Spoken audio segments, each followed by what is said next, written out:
Retro board games have a special place in my heart. Every Friday, my parents and my sister and I would sit down and play a board game. We played a different one every time. It wasn't always made by Hasbro, but more times than not, it really was. One of my favorites was the Game of Life, and while it's not available to play on this title, it is on the next one in the series. This one has 5 classic board and electronic games: Operation, Jenga, Connect 4x4, Bop It, and Picturica. None of these titles took that long to play, but they will bring back the sense of wonder and fun you used to have playing these games. However, is it worth your money? Let's take a look at each of the games one by one. Operation. This one has you removing foreign parts from a human being. This freak show thought he would give the doctors a laugh and put in funny sounding names into his body. Like he stuck butterflies in his stomach and put a tennis racket in his elbow. Get it? Tennis elbow? Don't ask me how he got a tennis racket in his elbow. That will be a mystery that will stay with him. This one was one of my favorites on this compilation. It was simple yet fun. You pick a card and then remove the piece that comes up. For some reason, no matter what part you're going for, you always retrieve it through his butt. So you're always going to go in elbow deep to retrieve these items. And,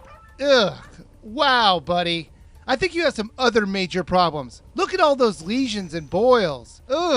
I love the fact that you want to give your doctors a laugh by putting in funny objects, but if this is how your insides look, you need to look at your priorities. As you pull out the offending object, you have to twist your Wiimote through the picture outlines. Depending on the object, the outline that you have to travel through will be larger or smaller. If you make too many mistakes, you're going to have to abandon your magical journey through his rectum. It was really fun and I liked it, but it was nowhere near as hard as the original game. Jenga. This one's pretty simple. You just take turns pulling out blocks from this tower. The first one who makes it fall over loses. Now I know this isn't the first time that Jenga has come to the Wii. I heard there was a pretty awful translation to the Wii already, aptly named Jenga. Luckily I've never played it and I don't think I ever will. The major problem I had was the lack of good feel on how smoothly the pieces were coming out. I don't blame the programmers for this one because it was very hard to translate this type of game. Even though Boom Blocks did a great job a couple years back. It was fun to play for a few minutes and it could be an interesting party game, but it's not really one of those that'll keep your attention for long. Bop It. There are a few games out there that are not suited for a video game translation, and I think this is one of them. It just didn't feel right to play this game on the Wii.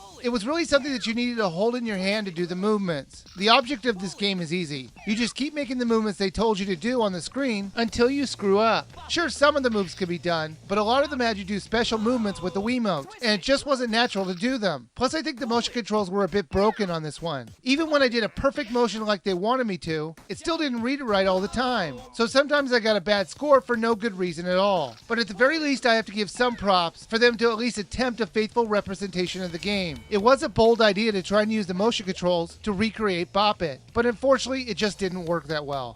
Connect 4x4. Connect 4x4 is having one of the players connect 4 of the same color discs vertically, horizontally, or diagonally before the other player can do it. Now they changed things up from the classic version by having you use both sides of the board. Most of the time you would drop one-sided discs, but you could choose to change to a both-sided one if you had one available. The whole concept of playing both sides would have been a lot better if they showed you on the screen what the other side looked like. Instead you have to see what the color is behind the main board. I understand they wanted to put a little bit of strategy in the game, but it was at times very confusing to play. And honestly I wish they would have just stuck with the original concept. It was perfect the way it was. Picturica. Now this one was a lot of fun. They have you find different things inside a jumbled set of pictures. The things that you had to find were determined on the card that you had to draw, and the dice roll that you got. I like the various ways you could play the game. It's not always find the object first sort of thing. Sometimes it's a challenge to find how many you can find, or my favorite, to kind of name that tune-esque challenge, where you bet to see how many things you could find in a picture. The controls work perfectly, but since the controls were basically just point and click, it's not that surprising. To extend the replay in all these games, there are special versions of them all to play. They were called remixed versions. They were just different ways to play the games. They were interesting and definitely had some value to them. As you play the different games, you'll unlock parts and clothes for your Mr. Potato Head. So there is some incentive in getting good scores and playing all the games. Plus there's a game show mode which will have you face off against other players to find out who is the best at all the mini games. They'll have you spin a wheel and when it picks the game, it brings up a miniaturized version of the games that you've been playing. Normally it's just do one thing or get the best score. You move forward on a board and the goal is to get to the heart space before your opponent. If you do that, you'll get a heart added to your character. At the end of the few rounds, you play a bunch of mini games against your opponent. If you lose, you forfeit a heart, and if you lose them all, you lose the game. I thought the game show was a little too slow moving, and it really wasn't anything I would come back to play. Hasbro Family Games 2 was okay. I bought the game for a whopping price of $4, and I would say I pretty much got my money's worth. I'm glad I got it really cheap, because I don't think it's worth the $40 they're currently asking for it. If you have young children, they might enjoy this game. Most of the titles were just simplified versions of well-known board games, so it might be fun for them. I would say if your children like these games, you should rent this title. But if you're kind of indifferent to them, I would say skip this game.